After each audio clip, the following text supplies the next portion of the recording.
안녕하세요. 진리에 헌신하는 교회 잡다한 기독교 지식 TV입니다. 오늘은 신앙 서적 중에 예수는 역사다 라는 책을 소개하고자 합니다. 이 책은 언론학, 법학을 전공하고 언론사에서 왕성하게 활동을 한 저자가 예수에 대해 관심을 갖고 2년간 13명의 학자들과 인터뷰하면서 치밀하게 조사한 끝에 예수님을 영접한 자신의 이야기입니다. 법학적인 내용도 있어 다소 이해하지 못한 부분은 일부 언급하지 못한 점 양해해 주시기 바랍니다. 뭐지? 라고 생각하시는 분은 책을 읽어보시고 제 영상과 비교해 보시면 잘 알겠죠. 자, 지금부터 이 책을 제 나름대로 간단히 소개해 드리겠습니다. 참, 영어로도 나왔으니 한번 보시고요. 하지만 영화보다 책이 더 깊이를 다루었으니 참고하시기 바랍니다. 총 3파트로 나눠져 있는데요. 첫 번째가 기록 검토입니다. 1. 목격자들의 증거. 예수의 전기는 신뢰할 만한가? 즉 예수의 생애를 다룬 책이 마태복음, 마가복음, 누가복음, 요한복음, 이를 사복음서라고 하는데 이 책이 신뢰할 수 있는가에 대한 내용입니다. 2. 목격자들의 증언검사. 예수의 전기를 면밀한 검토를 견뎌낼 수 있는가? 인데 이 부분은 좀 전달할 사항이 제 개인적으로 정리하기에 한계가 있어 제외했습니다. 3. 기록상의 증거. 예수의 전기를 신뢰할 만한 상태로 보존되었는가? 이 부분은 다른 고대 역사서와 비교해서 사복음서의 신뢰성을 다루었습니다. 4. 확증적 증거. 예수의 전기 이외에 신뢰할 만한 증거가 있는가? 예수가 혹시 다른 고대 역사서에 기록되어 있는가? 라는 부분을 밝힌 내용입니다. 5. 과학적 증거. 고고학이 예수의 전기를 확정하는가 아니면 반박하는가? 고고학적 관점에서 예수 생애의 신뢰성을 다루었습니다. 마지막 6. 반증. 역사적 예수는 신앙의 대상으로서의 예수와 동일한가? 이 부분도 제 개인적으로 정리하기에 한계가 있어 제외했습니다. 자, 지금부터 상세하게 설명드리겠습니다. Part 1. 기록 검토. 1. 목격자들의 증거. 예수의 전기는 신뢰할 만한가? 예수의 생애를 다룬 책은 총 4가지인데요. 마태복음, 마가복음, 누가복음, 요한복음입니다. 마태, 마가, 누가복음은 같은 관점에서 썼다고 해서 공관복음이라고 부릅니다. 마태복음은 마태라는 사람이 썼습니다. 그는 예수님의 12제자 중 한 명이지만 유대인이 가장 싫어하는 세리 직분을 가지고 있었습니다. 세리는 세무직 공무원의 옛말로 그 당시 유대민족이 로마의 지배하에 있었죠. 유대민족에게 세금을 거둘 때 로마어도 잘하고 계산도 잘하는 유대인이 필요했습니다. 이들을 고용하여 세금을 거둬들였는데 이 세리들이 글쎄 정해진 세금을 거두지 않고 더 많은 세금을 거둔 후에 일정 금액만 로마에게 주고 나머지는 본인이 착복하게 됩니다. 이로 인해 세리들이 유대인들에게 원망을 샀죠. 같은 유대인인데 어찌 이럴 수 있냐 이겁니다. 우리나라로 따지면 일제강점기 때 일제 앞잡이 친일파라 볼 수 있습니다. 마가복음은 마가라는 요한이 있었습니다. 마가는 헬라어 이름이고요. 요한은 히브리어 이름입니다. 그는 베드로의 조카이자 제자였습니다. 그럼 누가복음은 누가 썼을까요? 네, 당연히 누가가 썼습니다. 그는 의사이면서 역사가였습니다. 바울과의 전도 여행 때 함께 동행했던 어찌 보면 바울의 제자라고 보시면 되겠습니다. 요한복음을 쓴 요한은 예수님의 제자이면서 가장 사랑하는 제자였습니다. 자, 여기서 과연 마태, 마가, 누가, 요한이 직접 썼다는 역사적 증거가 있을까요? 파피아스라는 히에라폴리스의 주교가 있었는데요. 히에라폴리스는 현재 튀르키예 남서쪽에 위치한 도시 이름입니다. 그는 예수님의 제자인 사도 요한의 제자로 폴리캅이라는 또한 사도 요한의 제자와 친구이면서 순교자였습니다. 그가 주님의 말씀 강연을 썼는데요. 총 5권 중에 일부만 남아 있습니다. 여기에 이런 글이 쓰여져 있습니다. 마가는 베드로가 목격한 내용들을 신중하고도 정확하게 기록했다. 그리고 이레니우스라는 프랑스 고을 지방의 리옹에 감독을 지냈던 사람이 있는데요.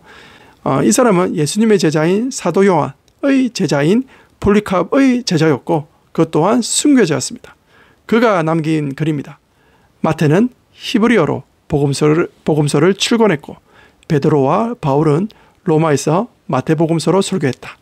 베드로의 제자이며 통역가인 마가는 직접 베드로 설교 내용을 남겼다.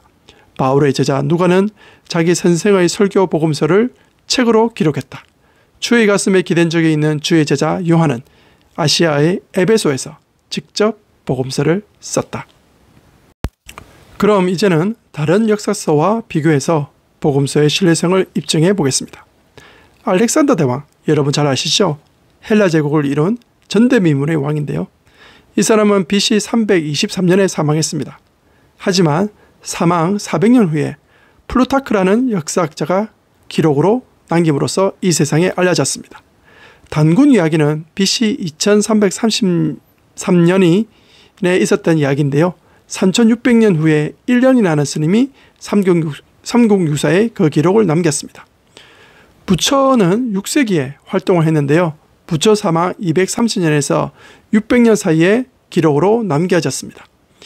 이슬람의 무함마드 전기는 그가 죽고 난 후 135년 후에 기록으로 남겨졌습니다. 공자는 그의 사망 400년 후에 사마천에 의해 기록되어졌습니다. 자, 이 모두 지금의 역사학자들은 다들 인정하는 역사적 사실입니다. 자, 그렇다면 예수에 대한 기록을 보겠습니다. 예수는 AD 33년에 죽었고 부활하셨습니다.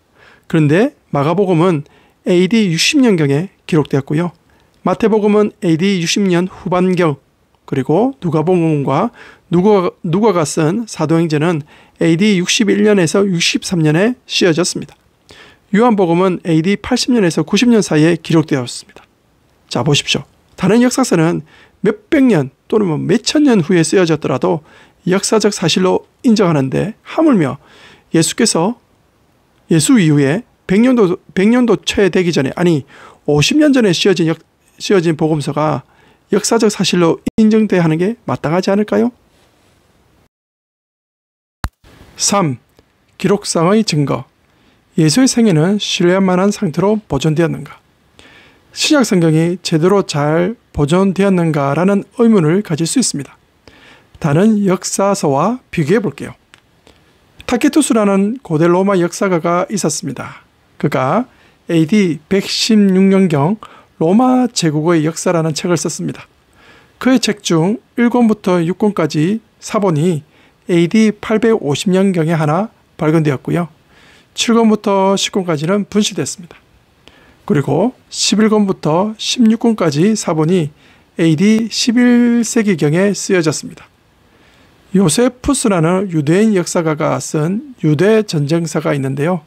히라버 사본이 9개, 라틴어 사본과 러시아 사본이 발견되었습니다. 또 볼까요?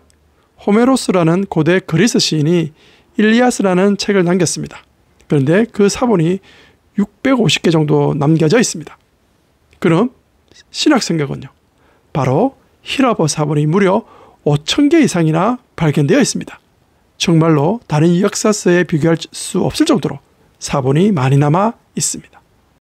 자, 신약 성경 사본에 대해 말씀드리겠습니다. 체스터 베트 성경 파피루스 사본으로 1930년경에 발견되었습니다. 체스터 베트라는 사람이 식물을 재료로 해서 글을 쓴 파피루스를 발견한 건데요. 1번이 사복음서와 사도행전이 3세기 사본이었고요. 2번이 사도 바울의 8개 편지와 히브리서 일부가 3세기경에 쓰여진 사본, 3번이 3세기경 사본으로 많은 양의 요한계시록이 쓰여져 있었습니다. 그 다음으로 마틴 보드머가 발견한 파피루스 사본인데요. 요한복음 60% 이상이 포함된 3세기 사본을 발견했고 누가복음, 요한복음이 이 3세기경 사본으로 발견되었습니다. 그리고 1920년경 이집트에서 가장 오래된 신약성경 파피루스 사본이 발견되었는데요. 한쪽 면에는 요한복음 일부가, 반대쪽에는 그 다음 요한복음이 쓰여져 있었습니다.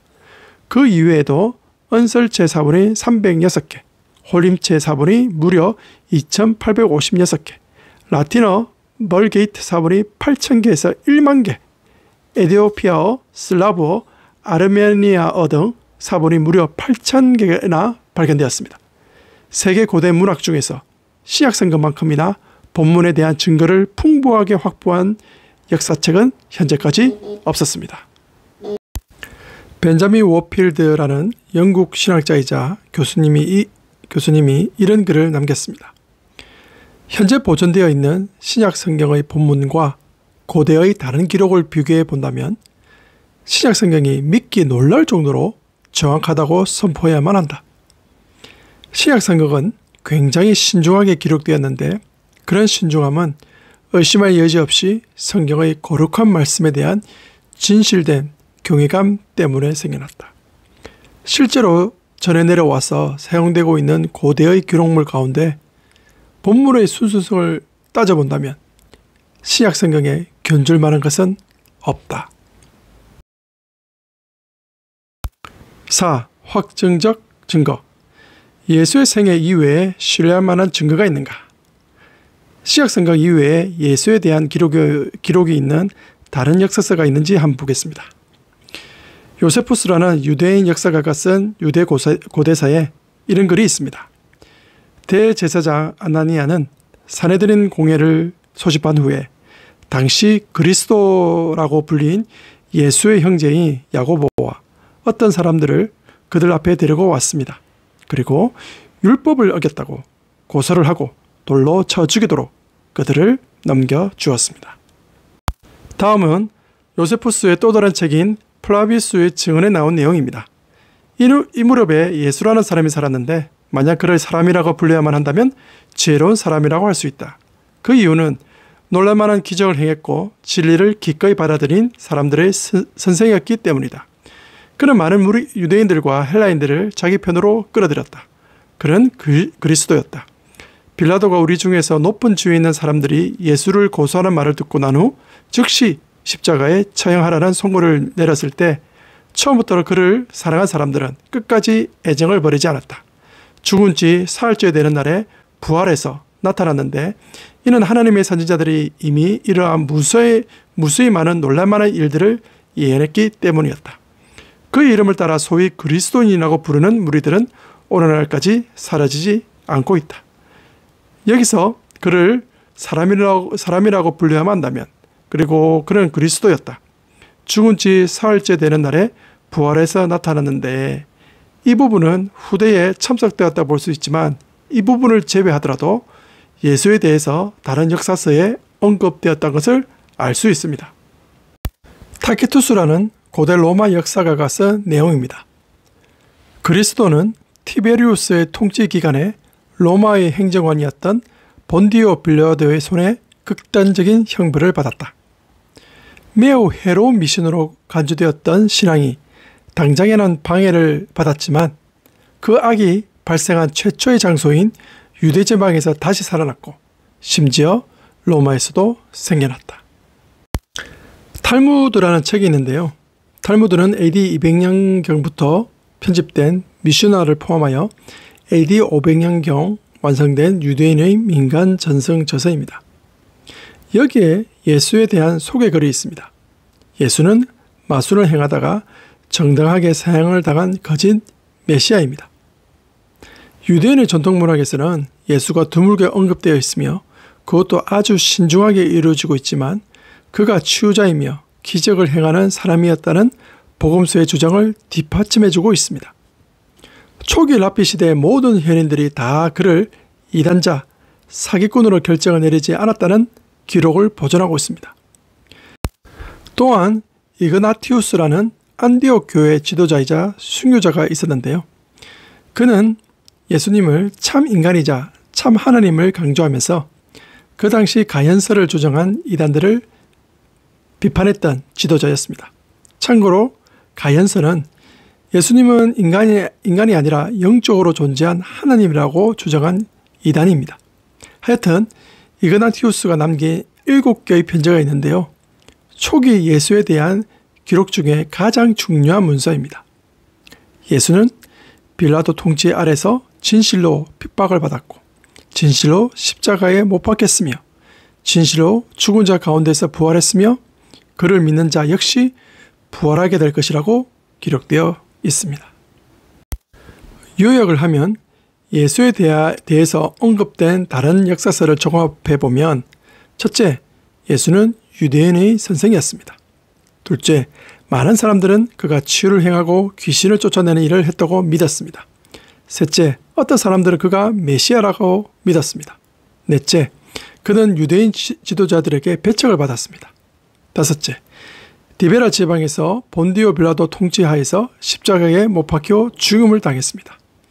여섯째, 그 수치스러운 죽음에도 불구하고 그가 여전히 살아있다고 믿은 추종자들이 팔레스타인 지방을 넘어 빠르게 확산되어 AD 64년경엔 로마에서도 많은 군중들이 그의 제자가 되었습니다. 일곱째, 도시와 시골 모든 부류의 사람들, 남자, 여자, 노예, 자유인들 모두가 그를 하나님으로 경배하였습니다.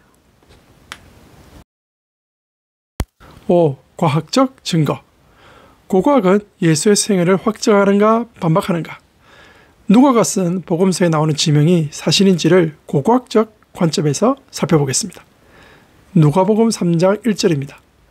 디베로 황제가 통치한 지 15해 곧 본디오 빌라도가 유대의 총독으로, 헤롯이 갈릴리의 분봉왕으로, 그 동생 빌립이 이두레와 드라고니 지방의 분봉왕으로, 루사니아가 아빌레네의 분봉왕으로. 여기에 루사니아가 아빌레네의 분봉왕으로 되어 있는데 루사니아라는 이름이 생소하여 잘못 기록되었다고 추정하게 됩니다. 하지만 티베리우스 통치 기간에 기록된 비물이 발견되었습니다. 거기에 다메섹, 오늘날로 따지면 시리아의 수도죠. 다마스커스 근처 아빌라의 분봉왕 이름이 루시아니아로 확인이 되었습니다. 누가가 쓴 사도행전 17장 6절에 발견하지 못함에 야손과 몇 형제들을 끌고 업장들 앞에 가서 소리 질러 이르되 천하를 어지럽게 하던 이 사람들이 여기도 이름에 라는 글이 있습니다. 여기서 업장들이란 말이 잘못되었다고 주장합니다. 하지만 1세기 어떤 지도자가 쓴 비문에 업장의 시대라는 글이 발견됩니다. 이 비문은 현재 대형 박물관에 보관되어 있고요. 그리고 업장을 언급한 비문이 35개 이상 발견되었습니다. 역사가로서 누가는 박식하고 설득력이 있으며 교육받은 사람같이 글을 쓰며 그가 말하려는 내용이 정확하다는 사실을 발견하게 됩니다. 요한이 쓴 복음서에 대해서도 과연 신뢰할 만한지 한번 살펴보겠습니다. 요한복음 5장 2절입니다. 예루살렘에 있는 양문 곁에 히브리 말로 베데스다라 하는 못이 있는데 거기 행각 5이 있고 라고 적혀 있습니다. 여기에 행각 5이 과연 있었는지를 고고학적으로 확인해 보니까 이렇게 유물로 발견됩니다. 또 찾아볼까요? 요한복음 9장 7절입니다. 이르시되 실로암 못에 가서 씻으라 하시니 실로암은 번역하면 보냄을 받았다는 뜻이라. 이에 가서 씻고 밝은 눈으로 왔더라. 여기서 실로암 못이 과연 있었느냐 보니까 이렇게 실로암 못이 발견이 됩니다. 누가복음 2장 1절부터 3절까지 보면 그 당시 로마 황제였던 아우구스투스가 인구조사와 세금을 거둘 목적으로 로마 통치하에 있던 피지배인 모든 사람들에게 고향 땅으로 호적하러 가라고 명령을 내립니다. 과연 이것이 가능했을까요? 가능하다는 게 발견됩니다. AD 104년 정부 공식 문서입니다. 이집트 총독 가이우스 비비우스 막시무스는 선포한다. 가가호호 인구조사를 해야 할 시기가 왔기 때문에 어떤 이유에서든 본인의 지방 외부에 거주하고 있는 모든 사람들은 자신의 고향으로 반드시 돌아가야만 한다. 그리고 AD 48년 파피루스 조각에 전 가족의 인구조사 관련 내용이 확인이 가능합니다. 이렇듯 누가복음에 적혀있는 글들도 사실로 확정할 수 있습니다. 나사렛 예수라고 하는데 과연 나사렛이라는 동네가 있었을까요? 그 당시 인구를 추정해 보면 1세기 나사렛 동네에는 최대 인구가 480명 정도밖에 안 되었다 합니다. AD 70년 예루살렘 멸망 이후 일부 제사장 가족이 거주했다는 기록이 있습니다. 그리고 마태복음 2장 16절에 보면 그 당시 헤롯 왕이 2살 이하의 아이들을 죽이라고 명령을 내렸습니다. 이런 끔찍한 일이 다른 역사서에서는 왜 없었을까요? 자, 보십시오. 고작 인구 480명이 사는 동네에 2살 이하 아이가 과연 몇 명이 있었을까요? 얼마 없었을 겁니다. 그래서 큰 이슈가 되지 않아 다른 역사서에는 나타나지 않았을 겁니다. 자, 고고학의 발견으로 신약 성경이 사실로 확인이 되었습니다. 여기까지가 예수는 역사다 파트 1 기록 검토입니다. 다음은 파트 2를 기대해 주세요. 그럼 안녕.